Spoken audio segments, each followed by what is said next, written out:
going to get started. If everyone can please find a seat.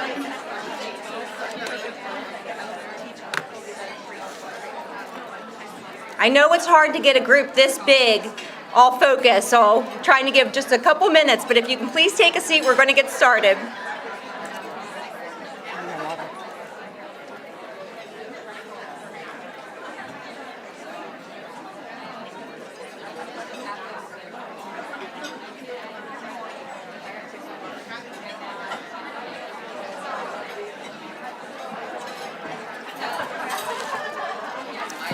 All right, ladies, welcome to our annual women's event.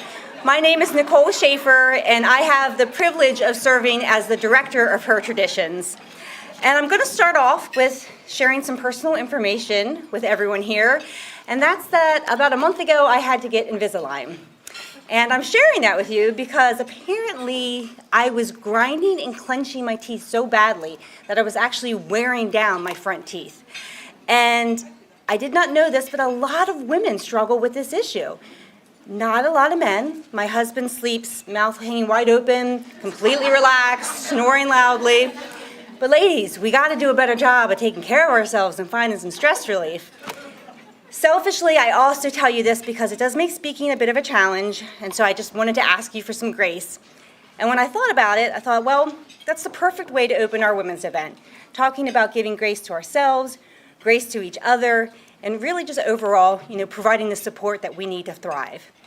And at Her Traditions, I'm so proud that our team works every day to break down barriers to financial wellness and to create a space where women can be inspired, engaged, and enriched. And it's something that the team at Traditions Bank has been doing for a long time. And I'm really proud of that. In fact, when you look at other companies or organizations and you talk to them about supporting women, something you'll probably notice is there will be a lot of heads nodding. Yes, that is important. Yes, we believe in that. But then you start asking people to put resources on the table, and that's when those heads stop nodding. They support the concept in theory, but if they're not really delivering on action, how supportive is it? And so that's why I wanted to talk to you about some of the impact that we're able to have through our work with Her Traditions. We receive so much positive feedback from women, and it fuels the work we do at Traditions Bank, and I hope it inspires you too. So a few months ago, I spoke at an event. Afterwards, this young woman came up to me, and she shared with me that her father had passed away about a year before. And in her words, she was absolutely paralyzed with how to move forward with the inheritance that she received. And in her paralysis, she did nothing. She just sat there and waited. And when she heard me talk about our financial personality indicator, and she realized she could find a path forward based on her values, on her specific goals, she said, I'm excited. I'm excited to take this next step. And when someone tells you that you've helped them go from paralysis to excitement, that means everything to us, and it drives what we do.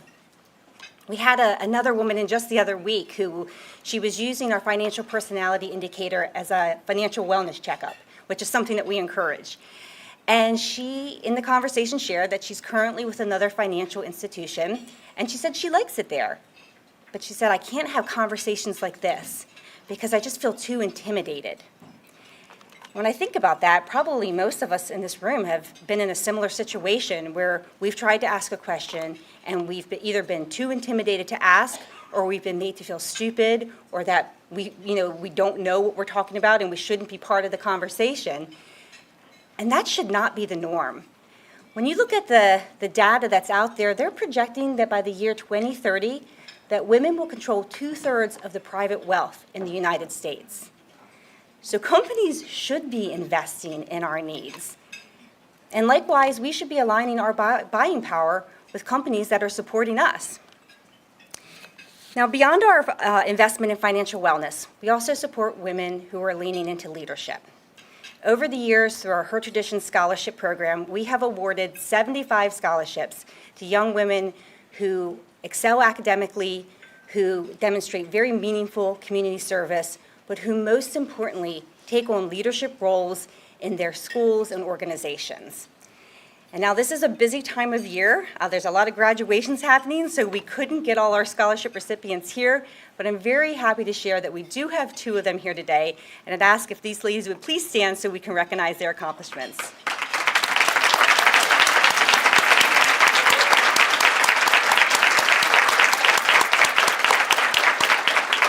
Thank you, Tegan and Kensington. We were so glad you could be with us today, and trust me when I tell all of you, these applications were so impressive. The work that they are doing, it far exceeds anything that we ever did back, a long time ago when I was in high school. But that's all the more reason that we need to support, them and be able to help them continue to grow in their leadership journey. Now, earlier I mentioned, those heads that stop nodding, and I'm sure that happens for a variety of reasons. But 2 of the biggest reasons are a lack of support from a leadership level and a lack of inconsistency in team presence. And so, knowing this, I'd be remiss if I didn't highlight how we're combating this at Traditions Bank. And I'm going to start with the top, and I'd like to ask our Chairman of the Board and CEO, Gene Jaganowski, if he would please stand to be recognized for his support.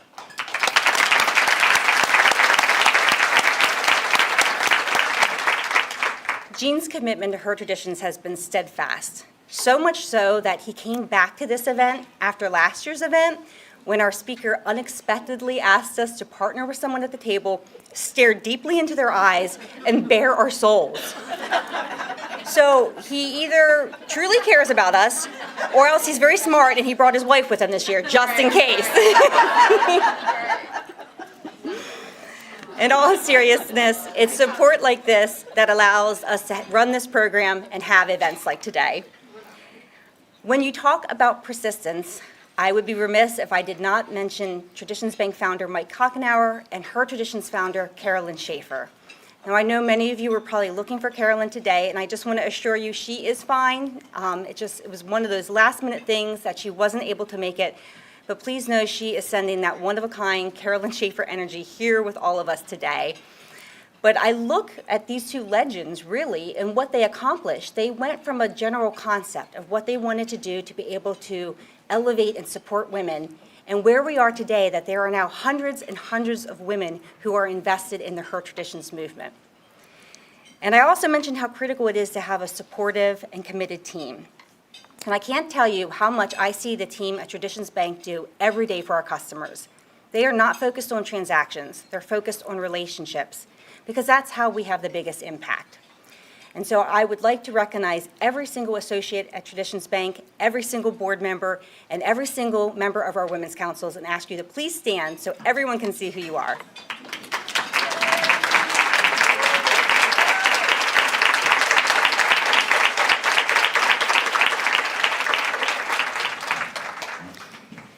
Now, when you've got this many amazing people all working towards the same goal, some pretty special things are going to happen. And I am so honored to share that this past year, after years of you asking, could you please support our scholarship program, the answer is finally yes. Yes, you can support the important message that women leaning into leadership is critical for our community. Yes, you can support women's continued growth. And the best news, you can do it all without spending a penny. Through our innovative Her Traditions Scholarship CD, you'll earn interest while Traditions Bank makes an additional contribution into our scholarship fund. We launched this product a few months ago, and I am over the moon to share that because of your support, next year we will be able to double the amount that we offer through our scholarship program. Thank you. This product has truly been a gift, and I know the more individuals and companies and organizations that we have supported, the more lives we can reach. And when someone gives you a gift, you appreciate them. So at this point, I'd like to ask Teresa Gregory to please stand. Teresa is our president of Traditions Mortgage and the president of Traditions Bank for our York region. It was Teresa's idea to create the Her Traditions Scholarship CD, and she had the determination to make it happen. She is an incredible advocate for women, and I am so fortunate to work with her and learn from her. And ladies, if you have not yet connected with Teresa, you're going to want to get on your calendars. Now, last night, I also had the privilege and the very fun experience of dining out with our speaker. We tried to treat her right. We had her stay at the Yorktown. We took her to Revival Social Club. And myself and some of the other Traditions Bank ladies, we laughed, we ate, we bonded. And I can tell you, you're in for a treat, because Tarra is a gifted communicator who really takes subjects that we all are thinking about and helps them drive them home. So I hope you'll please join me today in welcoming Tarra to York.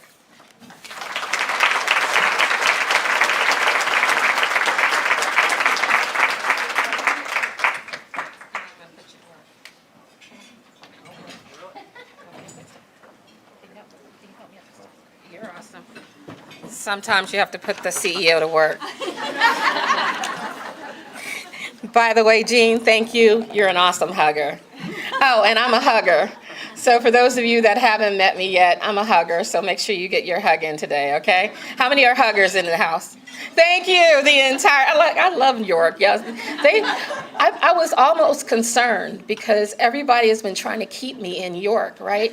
Even the people in the hotel, like, we didn't put your checkout date on your key just in case you want to stay longer. I'm like, I don't know if I should be scared or really excited that I'm like, who does this? York, Pennsylvania, right? Absolutely. Nicole, thank you so much for having me. Selena, thank you for finding me on the radio. She heard me on the radio and she was like, this chick needs to come and talk to us. And Nicole was like, I don't know. And then we had a great conversation. It's like we hit it off the first time we met. And, Nicole has been absolutely fabulous throughout this whole time. It's like almost a year that we've been communicating and talking. And I don't know how you can afford her, but you better keep that one because she is absolutely amazing, And I was telling somebody that I'm an introvert, right? And so, I love being around people, but then afterwards you have to go in solitude. And then some of us, and how many introverts we have in the building? Everybody, right? And, some of us introverts, we love people, but we just don't like people, right? And I was like, oh my gosh, I like her. I like Celine. We had the best time last night, so thank you so much for the hospitality. Thank you, ladies, for coming out. We were talking earlier today about fighting the good fight. We have been fighting the good fight, and we talked about this last night, Selena, fighting the good fight as far as women, whether it's women's rights, whether it's equal pay or whatever. But the most important fight that we're in is economic empowerment, right? Because we need money to fund everything that we need. We need money to live. We need money to support. So in order to do that, we have to be on an economic empowerment push and plea. And that's what I so love about Traditions Bank, is not only are they talking about it, but they're about it and they're doing things about it. And this luncheon, the brunch that we had, the breakfast that we had, is proof, and some of the scholarships that are going out. I have not seen this before, and I have been in the financial services industry for a very long time. My pedigree is so long that it completely lies about my age. That's my story. I'm sticking to it, right? So I do want to talk a little bit. One, I want to thank Traditions Bank for everything you do for her traditions and for the community. I want to thank each and every one of you for finding it not robbery to come and spend time here and to listen and to learn and to connect, because we are in this fight together. So I want to give you all a round of applause. Everybody give yourselves a round of applause. Not to mention, y'all look so hot. This view up here is amazing. Wasn't it amazing? Good answer. Yeah, absolutely.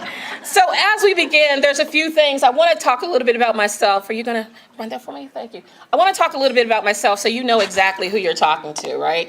I am an international speaker. I am a financial commentator. I have been on the likes of Fox News, CNBC, Al Jazeera. For whatever reason, they like me to go on and really talk about my opinion about money. Go figure.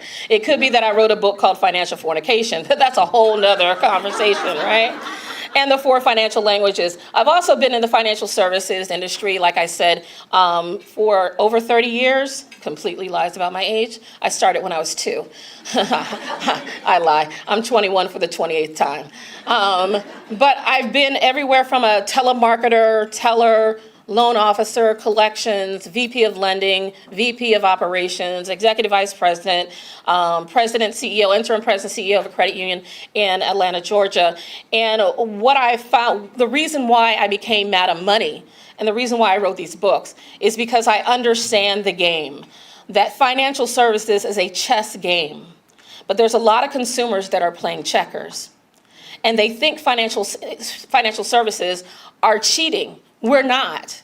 We are playing by the rules of the game. The problem is most consumers don't want to learn it, or they don't have access to learn it, or just don't know the rules of the game. And once you understand the rules of the game, you have a fighting chance to win. What I love about Traditions Bank is they're opening up the game to you and saying, hey, these are the rules of the game. This is how we're playing. They're actually teaching you how to win the game of personal finance, of business finance. So that is what I love to do. That's why I became Madam Money. Other than when I wrote Financial Fornication, I figured if, Hardee's can use sex to sell a cheeseburger, it could sell financial literacy. and it actually worked. I'm surprised. My second book is The 4 Financial Languages. Can you hand me my water over there? Thank you. It's The 4 Financial Languages. I spent a lot of time with, thank you so much, with marriage counselors and churches. When they had problems, couples had problems, and when they had problems with money, they used to always call me in.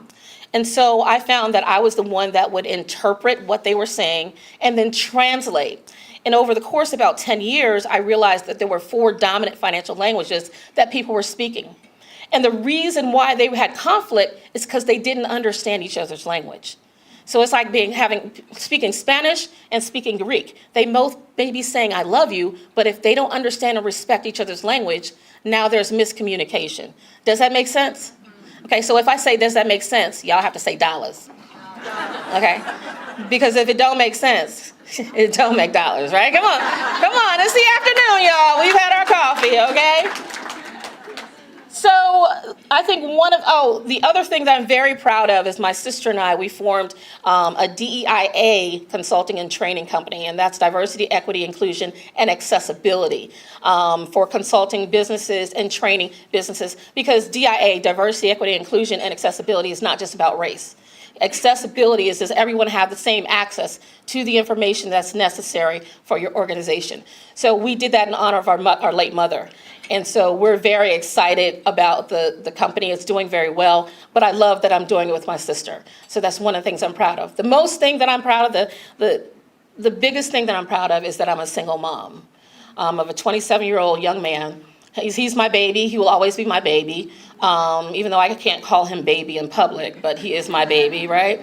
But he's taught me so much about being a mother, and he's taught me about my own resilience. That's one thing about women. We are so resilient. We have been through so much. If you can go through child labor, you are resilient. If you can deal with a man, you are resilient. I think that speaks to everything. I'm sorry. Y'all are so awesome, you really are. Okay.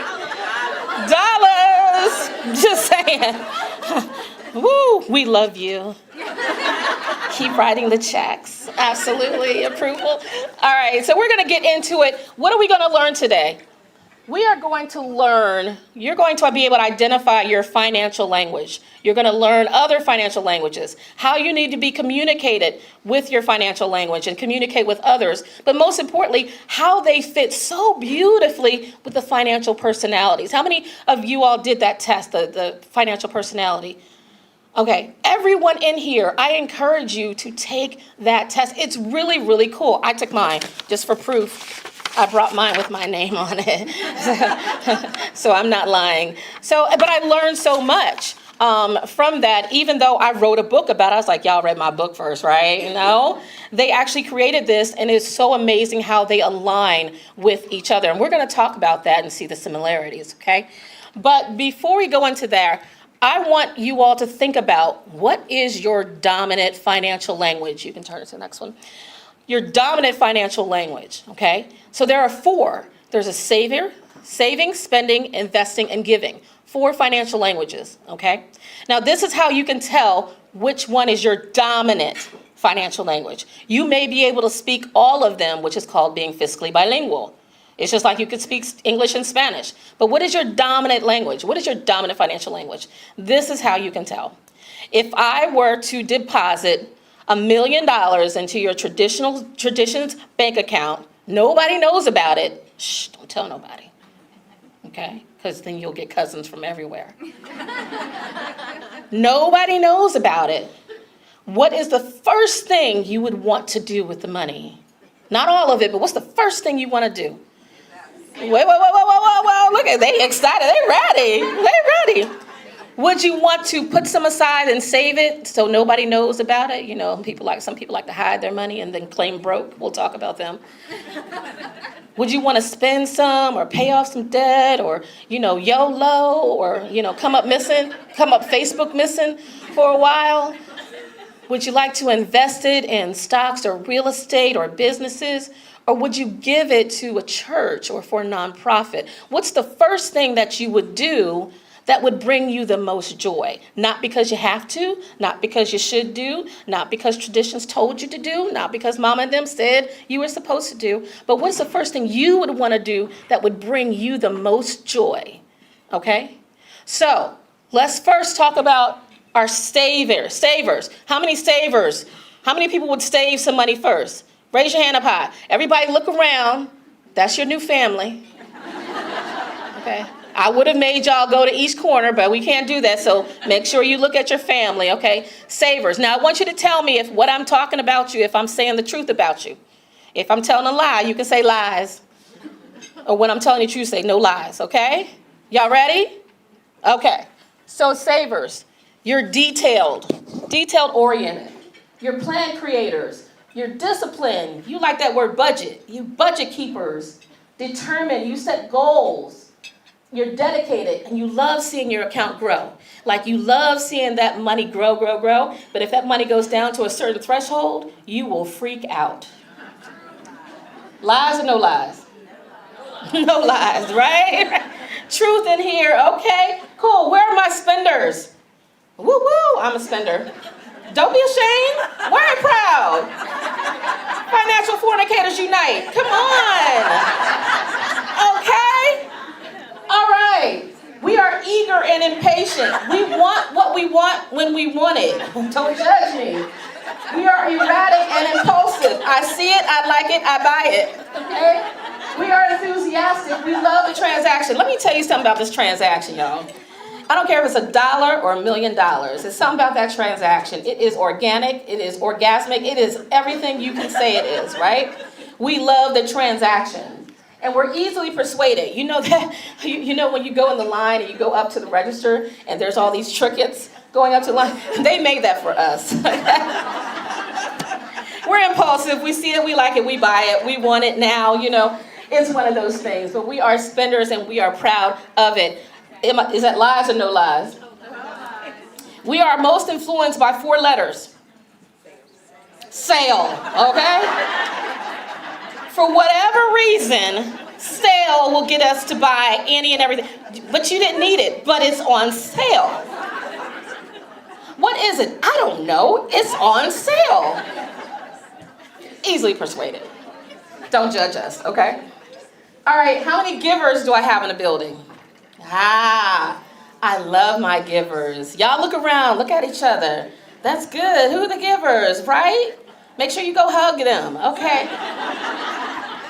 Givers are altruistic. You focus on others, right? You are resourceful. You share resources. Even if you don't have it, you will find someone that does have it. You will share resources. You are trusting. You believe that people are innately good. They may do bad things, but they're good, right? Socialistic. You enjoy sharing, okay? So the thing about givers that I love so much is that you are innately fiscally bilingual. You speak at least 2 financial languages, okay? Let me give you an example. If you're a giver and you give money, you're probably also a saver because you have the money to give. If you're a giver that gives gifts, you're probably also a spender. And if you're a giver that likes to invest in other things, angel investors and all that, they like to give to help businesses, scholarships, or whatever, you're probably also an investor, okay? Does that make sense? Does that make sense? Dollars, right? The thing about givers is that givers like to give to everyone else and forget to give to themselves, okay? So let's be real here. If you're on a plane and you put and the plane's going down and you put the oxygen mask on someone else first, what's going to happen? You gonna die. I don't know how to say it any more politically correct than that. You will no longer be. You know what I'm saying? But that's what we're doing financially, is that a lot of givers give to other people that don't have the capacity to give back to them when they need it. So with givers, you have to understand that you have to give to yourself first. You have to spend on yourself. You have to invest in yourself, okay? Because that gives you the ability to give more to others later, okay? Lies or no lies for my givers? No lies. No lies detected. I think we're 3 out of 3. All right, how many investors? Where are my investors? Woo-woo, the investors. Okay, investors. You are players, which means you are strategic and you're risk takers. You are patient and not driven by emotions. And it's not to say that you don't, women, we're driven by emotions, but investors with the money, not so much. I need to see the information, let me see where it's going, and then I'll make a decision. The best thing about women investors, we have a great thing called intuition. I mean, women anyway, like do something wrong. My son tried to play me, do something wrong. I'm like, what did you do? Mom, how do you know I did anything? I'm the mama. Okay. Everybody see the dinosaurs? Remember the dinosaurs? Not the mama, right? So to him, I'm the mama, and everybody else is not the mama. Okay. And your participants, active learners. If you know something, you want to invest in something, you're going to learn about it. You're going to ask questions. And passionate, you are thrilled by that return on investment. You want to see a return on investment, not just with money. You want to see a return on investment with your time, with people, with anything that you're dealing with. You're concerned about the return on investment. When you get that return on investment, you will invest more. Does that what? Lies or no lies? No lies. No lies. Awesome. So let's go to the next screen. Okay. So because you now, so everybody understands their financial language, right? And the importance of it. One thing I do want to preface is that savers are not better than spenders, are not better than investors, are not better than givers. Now I can say savers and investors are more, I don't want to say opinionated, but the savers think if you just shut up and save your money, you're going to be okay, right? Investors are like, if you just shut up and listen to me and invest your money, you're going to be okay. And spenders and givers are like, yeah, whatever. I don't know what to tell you. You know what I mean? That's why it's so important that you learn the different financial languages, because if you are in a relationship, whether the relationship is a spouse, boyfriend, girlfriend, a child, mother-child, or father-child, friends, business partners, employees, or whatever, it is important to understand the different financial languages, not just to be able to communicate with others, but to be able to serve yourself as it's needed. So for example, my future self, her name is Juanita. All right? Juanita wants to travel and have a young boyfriend, whether she's married or not, okay? That's a whole nother conference, okay? Never mind, I'm not gonna go there. So in order for Juanita to be able to live her best life, Tarra has to do something now. So Tarra has to spend money on investing, saving, so that Juanita will have the money to be able to live her best life, okay? So it is crucial for me to understand the language of saving and investing, and also giving. The law of prosperity is you must give in order to receive. I need to understand all of those languages so that it will serve me when I need it to serve me. Does that make sense? There you go. Y'all ate. It was just a salad. Stop playing. Okay, we're not sleepy yet, okay? So let's talk about ways to communicate to the different financial languages. Okay, so if we're talking about savers, do talk about keeping the transaction within the budget to grow their savings and grow their savings. Assure them that the transaction will not affect their financial security. Ask them for options to save money with the transaction. So here's how you do this, okay? I'm a spender. I want to, what's your name again, sweetie? Yolanda. Walanda? Walanda, we'll pretend like you're a saver. That's a good potential. I know. She's like, we'll keep the lie alive just for you. Okay. I want to buy a big screen TV. As a saver, the saver says, we have 5. We don't need any more. It is not in our budget, right? So if I come to Walanda and say, I want to buy another big screen TV, I'm instantly going to get hit with a what? No. We don't like that negativity in our life. It's just a negativity we just don't need, right? So instead of going behind her back, I'm going to say, I know that we have 5 TVs. 2 of them are really small. We can give them to our nieces that are going to college and they just got scholarships. Will you help me find another big screen TV that's on sale, that's within our budget, that won't affect our budget, but we can save something? She already wants to say yes. She's a spender. Stop playing. But I may not get an immediate yes, but I won't get a fast no because I'm speaking their language. I'm saying within our budget, a good deal, sale, save money. If I'm speaking in their language, they'll probably be more appreciative that I am concerned with it, or probably more surprised, if anything, that I'm concerned with it other than just trying to spend money. Does that make sense? Dollars, okay? Now, for savers, don't hide the transaction or purchases. We call that financial infidelity. Don't do that, please. Avoid involving them in the transaction and betray their financial trust. Let me tell you about savers. Y'all tell me if I'm telling the truth. If you betray a saver's trust, they will all of a sudden become broke. They will have opened up another traditions account somewhere that you don't know about. And every time you ask them for money, oh, I'm sorry, I don't have any. And they got $2 million sitting someplace else. They're like, I didn't say I was completely broke. I'm just broke for you. Right? Right? Do not betray, or they'll become the wealth wardens. Like my sister became a wealth warden. She went on vacation with her family. The family said they wanted a pizza. She gave them a $5 bill. Go to Little Caesars. No, okay? So just keep that in mind. Do not betray a saver's trust. Okay, let's go to the next one. When talking to spenders, do talk about how they can spend money. Use liberating terms like a spending plan. Do not, I repeat, do not tell them that they can't spend money. Let me tell you something. If you tell me that I can't spend money that I work for because of a budget, I'm going to spend my money, your money, and everybody else's money. Because spenders can be petty. Like my inner petty LaBelle will start coming out, and I'm spending everybody's money, okay? All right? And honestly, I could appreciate the savers loving the word budget because it means power and control to them.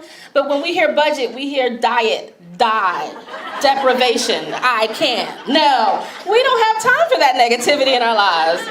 We just don't. So semantics mean a lot. Semantics is everything. We need a spending plan. I need to know how I can spend my money. I don't have a problem spending it on savings. I don't have a problem spending on investing or spending on giving, as long as I can spend the money. So a lot of people, oh, it's just semantics. It means everything, because that word budget is a negative trigger. And when we feel negative triggers, we retreat. Right? That's why anytime a saver hears spend, they lock up and retreat and hide money. Tell me y'all ain't hiding no money before. My grandmother passed. We went around. She had money everywhere in shoe boxes that she never wore, but in shoe boxes and her jewelry box, she had money everywhere. Haven't looked under the mattress yet. It's probably a whole bunch there as well. Okay, let's go to givers. Explain how the transaction will help them be able to give more. Talk about how the transaction will help them help more people. Celebrate their language. Do not avoid their desire to help people or make them feel bad about giving. What givers do, if you tell the giver to stop giving, they won't stop giving. That's just who they are, right? What they do, they just will hide it from you, okay? So that's what my daddy used to do for me. God bless his soul. I still love him to this day. When my mom used to say, stop giving her money, stop giving her money. And I'm looking like, what I do? Keep giving me money, keep giving me money, right? She needs no responsibility or whatever. She was right, but still, right? So my dad would never show my mom that he gave me money. He would hide it. So we would be alone, or he would walk me to the car, or he would slide $100 bills. I love my daddy. He was, you know how they slide that $100 bill to you? I still love my daddy. He still does that. It's not 100 anymore. It's only a 20, but still, beggars can't be choosy, okay? But the point is that givers are going to give. Celebrate they give. Just remind them that they must give to themselves first, and so that they can give to people more later. Tell them giving to their investment plan, it's going to give them more money to be able to give more in the future. So you have to speak in their language for them to be open to that. I see a lot of people, especially when I work with financial services representatives that do sales for investment and insurance, there was always the savers and investors that were talking to spenders and wonder why they could never get sales. The reason why they weren't speaking their language. They were being that person, just save and do what I tell you. And the spenders will do it and then cancel it about 2 months later, right? But once they learned how to speak in their customer's language, they had a natural buy-in for that. And so that's the whole thing. All right, let's go to my investors. Talk about the return on investment. That is very important. Be honest about the risks and rewards. With investors, investors know that if I'm going to get a big reward, there's going to be some risk there. They're okay with that. Just be honest. Share the details of the transactions. Do not avoid their questions. Do not avoid their questions. Investors have the most, I won't say annoying, but the most questions. And it's because they're trying to make informed decisions. If you avoid their questions, they will kill the deal. So answer the questions. If you don't know the answer, say, I don't know, but let's find out, okay? And then do not avoid including them in the decision process. If you are married to, in a relationship with, business partner with, or anything other than investor, do not do things without their knowledge, because they have the capacity to kill the deal later on. So you want to avoid that conflicts. So everything is understanding how to communicate, not communicating just with others, but how you need to be communicated with so you can communicate that. Anybody remember the love languages? It's based off of that concept, right? So if you need words of affirmation, but your partner needs physical touch, you can tell them they're amazing all you want. But if you don't give them the physical touch, they're not going to feel loved. Okay? Same concept. If I am a saver and I don't tell my partner that I am a saver, this is how I need to be communicated with, we're not going to know how to communicate. Or if I know what their communication is and I don't communicate in that language, I'm going to be the one that perpetuates the financial fights, the money misunderstandings, the dollar disagreements, those budget battles that we're all trying to avoid. So that's why it's so important not only to understand yours, but understanding theirs, and just understanding the 4 financial languages so that you can communicate as it serves you. Does that make sense? Dollars. Now, what was so intriguing to me of how this correlated to the financial personalities? I was like, oh, this is so cool, right? So if you've taken the test, you know what I'm talking about. If you haven't taken the test, make sure you take the test. So there's 4 different personalities, just like there's 4 different languages. So my savers, where are my savers? Come on, woo-woo! Make noise. Where are my savers? Woo! Okay, be proud. Be loud and proud. Okay. You are security keepers as well. Organizers of the home and work environment, is that true?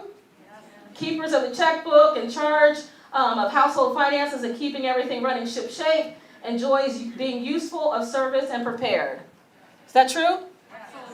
Absolutely. My spenders. Woo-woo! We are not shy. Okay.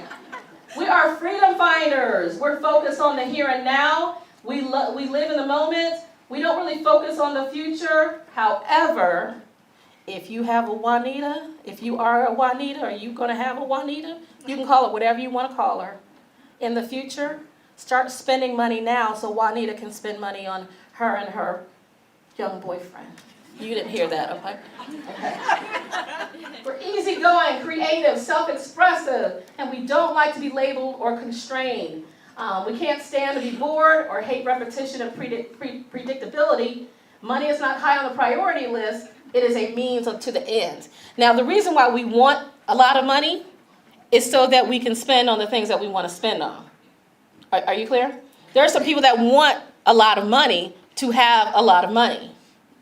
We want a lot of money that gives us access and choices so we can do what we want to do. YOLO, right? The only problem is you don't only live once. You live every day and you only die once. So we have to remember that because we're going to live every day until we YODO, we have to prepare for that, okay? I'm just saying, that's a new one, YODO, okay? The things that come out of my mouth. All right. My givers, where are my givers? Woo, woo! You are relationship protectors. You have a nurturing and encouraging nature and hate to disappoint people. Y'all hate to disappoint people? I have no problem telling people now. Okay. Truly enjoys helping others reach their full potential, despises conflict, is often a peacemaker, making sure everyone gets along. You seek harmony. Is that true? I'm going to have to take you all to some of my meetings that I go to and be the peacemaker. Awesome, awesome. I love this, and it's so funny because mine says my relationship builder or protector, I'm 30%, which is high, which means I'm actually a giver, which I am because I'm Aquarius. So how many Aquarius do we have? Woo, woo! Yes, okay. Huh? What's your Enneagram? My who? You're obviously going to tell me that later. I have no idea. I'm February 11th. That's all I can tell you. I don't even know how to pronounce the word. I can't wait. Okay. All right. She made me forget what I was going to say. Oh, yeah, we're philanthropists. We love giving. We love being able to share. So that makes sense to me, but I didn't think I would score that high there. Investor. Where are my investors? Make some noise. Woo woo! Good job. You enjoy learning about financial options and strategies. We talked about that. You need a way to measure your progress and check financial statements often. Do y'all check your financial statements often? Every day. Okay. All right. You look for ways to leverage dollars to reach goals. It may be starting or growing a business, traveling the world, or retiring early. Funny thing is, I am 40% for opportunity seeker. And the reason why I'm 40% opportunity seeker is because I'm an entrepreneur. And so if I wasn't an entrepreneur, I would probably do higher with freedom fighter. I would be higher there. But because I'm an entrepreneur and I have to take risk and I understand the relativeness, that's what shifts me over. So that's the great thing about your financial language. Just because it's your dominant or it's your first doesn't mean it's your only. You can change it if you want to. So a lot of information that you receive here, just because you know better doesn't mean you're going to do better. Case in point, I want to be a size 9. Why a 9? Because there's this cute dress that I really want to fit, and it's a size 9, all right? Other than I really look hot. I'm hot now, but still, right? But I know better. I know that I really don't need to drink vodka or Malbec wine. I really know that I don't need to drink it. It's going to happen tonight. I know I shouldn't eat some of the foods that I eat. It's going to happen tonight, right? Just because I know better doesn't mean I do better. It is all about my intent. It is all about what I want. Does what I want, is that more powerful than what I'm doing, right? If I want economic empowerment, if I want this, if I really want Juanita to have her best life, Tarra has to do something now. If I really want that size 9 dress, Tarra will have to get in the gym instead of keeping a lie about the bed is more comfortable than going to the gym. That's a lie that I keep alive every day of my life, which I'm going to change, right? So if we stop keeping our lie alive, what's going to happen if we start executing what we know? how powerful will we be? More powerful, because we're already powerful. Do y'all know how powerful you really are? That we can make so much change in this world just because of our influence, but we just don't. A lot of us have been trained to dummy it down, have been trained to hold back, have been trained to act dumb than we are just so we can get ahead. That is no longer the case. That is no more. Brilliance is the new sexy. Okay? Economic empowerment is the new sexy. Juanita with her young boyfriend is the new sexy. Just saying. Did I mention I'm a single mother? Taking applications. Okay. Let's go to the next one.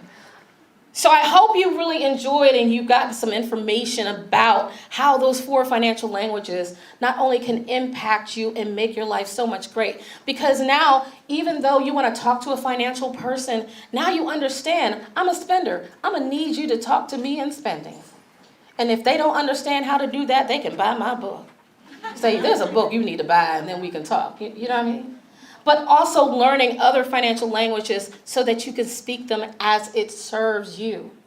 One of the best ways to do this, 2 quick ways that you can start this process. Number 1, anyone can guess? Buy your book. Buy my books. You get a hug, okay, right? What's the second step? Read it. Yeah, buy it and read it, please read it. But what's the second step? Take the financial personality. There you go. You get a hug. Because when you understand who you are, how you think, how you need to be communicated to, that makes a world of difference to make it so much easier. Talking about money is not supposed to be a bad thing. It's supposed to be really, really fun. Because of what we do with the money is what makes it bad. This is what I tell people all the time. Why are you mad at your bills? You created them.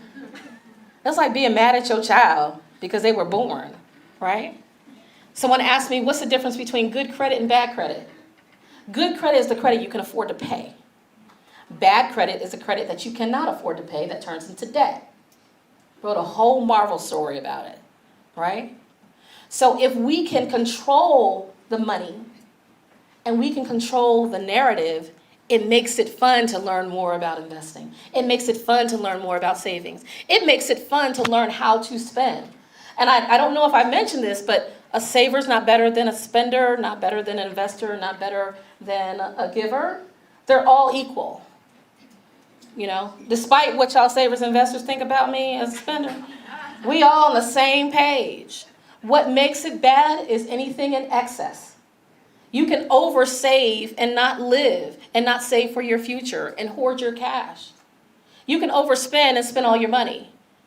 You can overinvest and invest all your money and lose all your money. You can overgive and give all your money away. It's about balance. And once you understand, like, I will not go and walk around in a technology store. I'm not going to do it. Why? Because I'm going to buy stuff I don't need. I know my limitations. With spenders, we need separation. We need not to have access, right? So because I know who I am, I avoid certain things. Now, I haven't avoided the bar yet, but that's a whole nother process. Work with me, baby steps, okay? Absolutely. But I want to thank you all today. Hopefully something we talked about today was impactful, that helped you want to move to the next level. I think we're going to open up for questions. We have time for some questions and answers. Don't be afraid. The only stupid question is the question not asked. Okay? Yeah, okay. She's like, I got one. Good job. She's gone. It was me. Oh, duh. Did y'all have fun? Yes. Good job. And y'all kept me awake. You only had one job. Good job. So the question that I have is, I feel like I didn't necessarily sit squarely in one of those 4 quadrants. I feel like, I had a leg, like Twister. Like, I was all over the place, right? Like, so, Mhm. like what is it to understanding like those different components of you, and maybe they fall into different parts of your life, or maybe I'm different in business than I am in personal, or You probably are. So I was. So, and personally, I was a spender and my finances were crazy. But as an executive of a financial institution, it was impeccable because I had to go by a budget. A budget wasn't a thing for me as a financial institution. I spent a lot of time with my CFO. We put things, and my budget was really good, and we stayed in line and everything, and that's unheard of most of the time. But I was able to manage millions and millions of dollars of other people's money. But when it came to mine, I didn't even have an investment fund. Okay, so there was a difference there in the mind frame and the thought process. Two, you may be fiscally bilingual. You may speak other financial languages, and that could be your experiences. You know, you look like you're 21, so, I mean, you may have had a lot of experiences, 21 for the 28th time, like me, yeah. You may have had a lot of experiences which have exposed you to have to learn other financial languages or want to learn other financial languages. When I talk about the dominant financial language, that's probably the first one that you would fall back on. Like if you're the most depressed, what am I gonna do? I'm probably gonna go buy something. Retail therapy is very real to spenders, okay? If your savings account gets below a certain threshold, do you really freak out? Do you really get concerned? Do you really hide and hoard cash? You know what I'm saying? Are you an investor? Do you want to find investors? You're seeking that or whatever. Well, do you go to church and you just give all your money away and they just know, they see you coming? Hey, sister, how you doing? Yeah, you're the best friend of the entire church. You know, it's those things, but it depends on what you're, and I talk about that in the book. There's ways that we acquire our financial languages. It could be environmental, it could be educational, you know, from family members or whatever. But you do have a dominant financial language. It's like you have a dominant language. You speak English first, but then you may have lived in other areas. I have friends that were in the military, they lived in other areas, and they can speak fluently other languages, but their first language was English. Does that make sense? Dollar bill, y'all. Okay. Any other questions? Yes, ma'am. I'm ahead of step, sorry. Okay.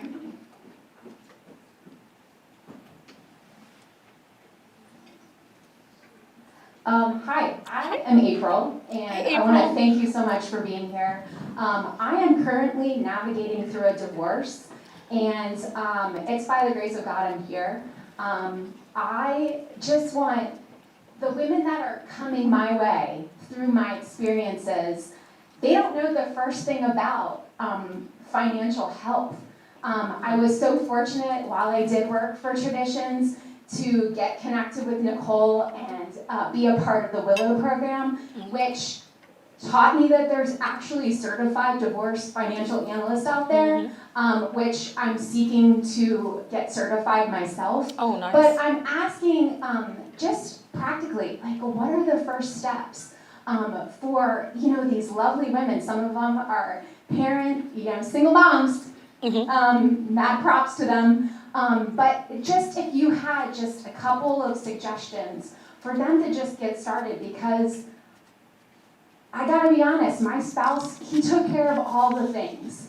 And so 25 years ago, we didn't have online bill pay and all that, you know, the apps and things like that. So there's a lot of women that just don't even know the basics of budgeting. So I would just love your suggestions for that. Thank you. You know, it's one of the things we have not because we ask not, right?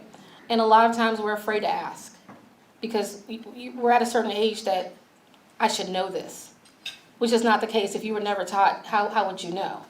If you never had the conversation in the home, how would you know? You know, if no one ever said the word budget or talked about budget and you don't know what it looks like, how would you know, right? The first thing I would do is I would go and talk to a professional. If I'm sick, you know, I'm gonna try to cure myself, but at some point I'm gonna have to go to a doctor. So the financial institution serves as that doctor. You know what I'm saying? Traditions Bank serves as that doctor. And they have the expertise there to at least start you. Open up a savings account. You know, open up a checking account. It's the basics. You have to take ownership, something in your name, not in you and your spouse's or you and a boyfriend or anyone else's. In your name that you know about. and start building that. And you don't have to put hundreds of dollars in it. You can put $10 a week, $10 a month, but you gotta do something to build on that. The first step is to start establishing financial independence, and that's by opening up a bank account. And you do it at a trusted bank like Traditions Bank. You know what I'm saying? So that's one of the things, and they have all types of resources. There's some people that aren't ready to talk to financial advisors, but they'll talk to a teller. You know what I mean? They'll talk to a customer service representative. They'll talk to you. You know, they may even come out to a breakfast and then expose them to there.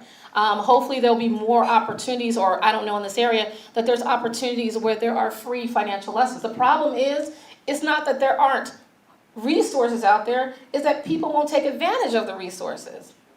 Like some people, we gotta beg you to come out to learn about credit. Like we gotta feed you too? No, I'm not saying y'all, but I'm just saying. You know what I'm saying? Or I gotta bribe you to come out to learn something that you need to help you out. You know, one of the other things is that I think there needs to be legislation to get it in the schools, required in the schools. It has to be. Now I do a Young Money series, but I do it for the people that hire me to do it. So I go into colleges and high schools and talk about young money, talk about credit, savings versus investing, student loans. I'm very bitter about them, sorry. Student loans, and also salary negotiation.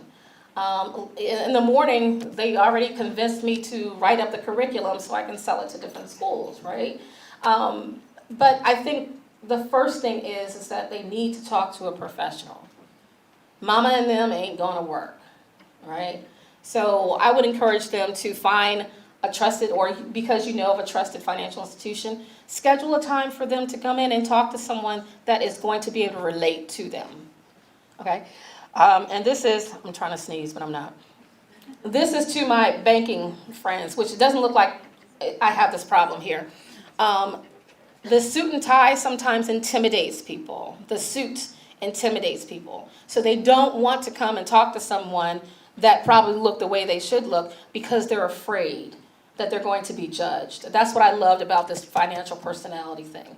It takes the judgment out of it. It's not saying you're wrong. It's just saying, you know, what the benefits of who you are. But when you can be corporate casual, when you can understand their language, when you can understand their situation, when you can understand, you know, the dynamics that they're in, it makes it easier for them to want to talk to you. And I know I said a lot of things, but I think what your question is, it's very, very valuable that a lot of people need to hear, that if you know someone that's in a situation, be that conduit to help them get the right information or connect with the right person. And that right person is a financial professional. Does that make sense? Dollar, dollar bill, y'all. I think we had a question over here. I like how y'all ask questions. This is great.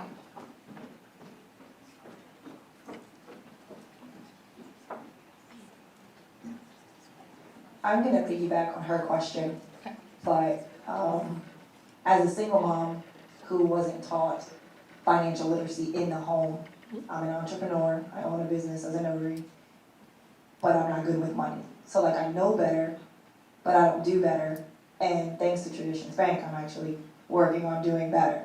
Mm-hmm. But how do I teach that to my children so that way they don't find themselves in a predicament when they're older?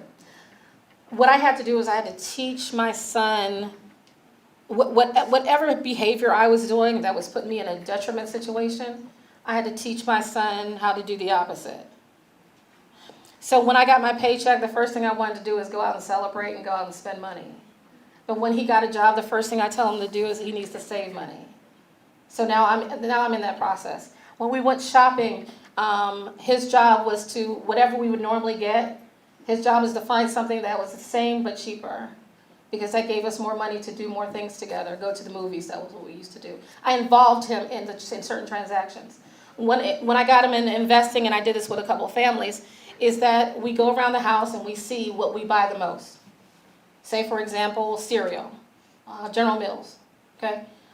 We need to see, are they publicly traded? If they're publicly traded, how much is the stock? So if we're going to do the stock as a family, we're going to say we're going to buy 1 or 2 stocks. And if we do that, now every time we buy General Mills, we're buying from a company we own. So I'm teaching them ownership. That's what we did with Nike. He wanted to buy these 200 pair of Nikes. And I'm like, I'm not buying it from Nike. Now, if we buy the stock, then I'll buy the shoes. Okay? So he saved up enough money. At the time, it was around $50. I don't know what it is now, but at the time, it was like $50.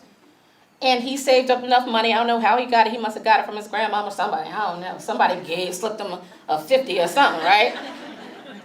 He was like, Mom, I got the $50 so we can buy one stock. And we bought one stock together. And then he was like, can I buy the shoes now? And I'm like, yes, because now we're buying from a company we own. Okay? So I told him, how is the stock doing? And for a long time, he was like, well, it went up, it keeps going up. And that gives him, so that means you make more money. So if you make more money, when you cash out, then you'll be able to buy more investments. So I teach them not how to buy stuff, how to buy stock to own the companies that we're buying stuff from. Okay? But that's how I incorporate my son in the mix. You know, when he was 3 or 4 or something, when he knew how to talk, I read the book Rich Dad, Poor Dad, and it told me the difference between an asset versus a liability. Assets bring money in the pocket, liabilities take money out the pocket. And that's what I taught my son. Assets bring money in the pocket, liabilities take money out the pocket. So your PlayStation 360, is that an asset or a liability? Well, he said, for me, it's an asset. And I was like, you smart little. Yeah, for me, it was liability. So, you know, teaching the kids, and you know a lot of things. And again, just because we know better doesn't mean we do better. But when we're ready, we're going to do it. Like when I'm really, really ready, like I'm really, really sick of not being able to fit into these jeans, when I'm really ready, I'm going to do what I need to do. I'm already doing it. I'm drinking water. No, this is not vodka. This is water, right? Drinking more, hydrating for later. Yeah, so, and make it fun. You got to make it fun. It can't be you got to sit here because who hates math?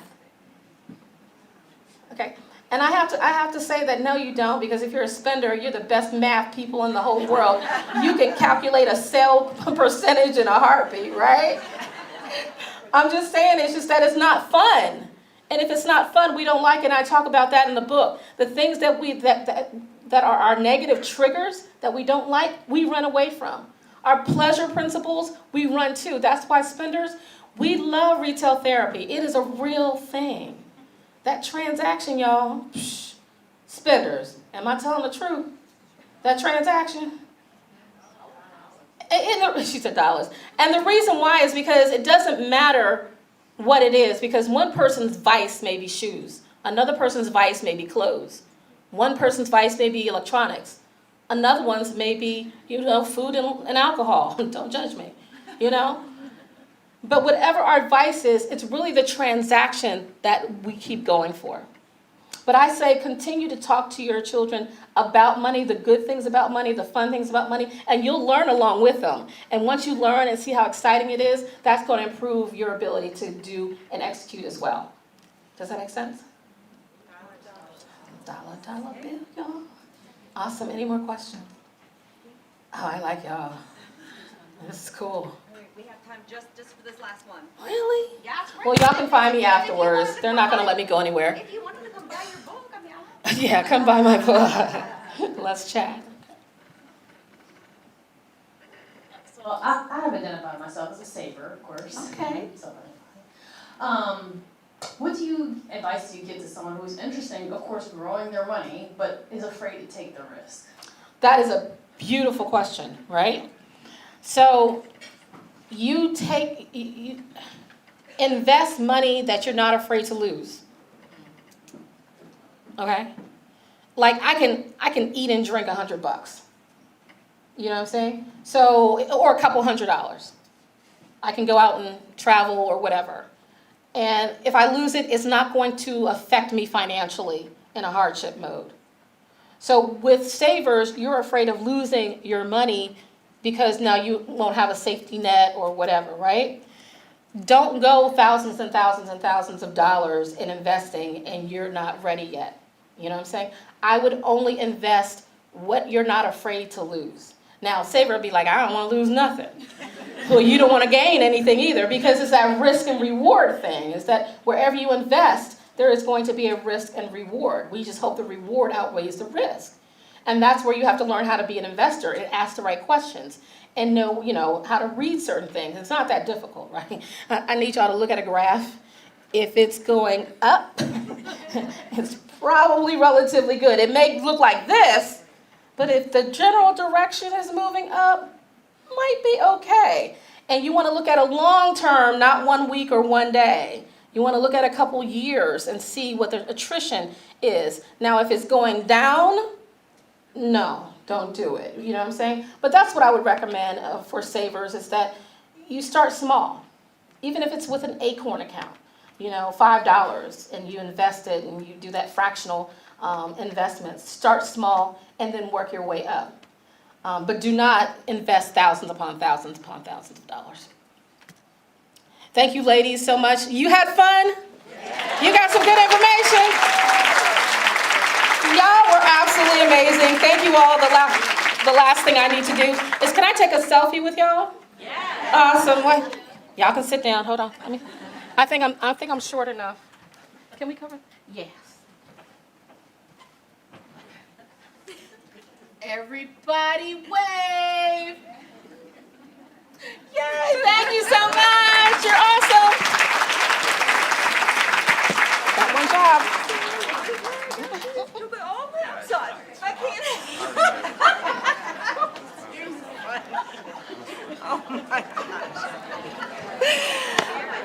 All right, ladies, I know I talked several times today about head nodding, but was your head not nodding almost that whole presentation? Yes, I felt like a bobblehead.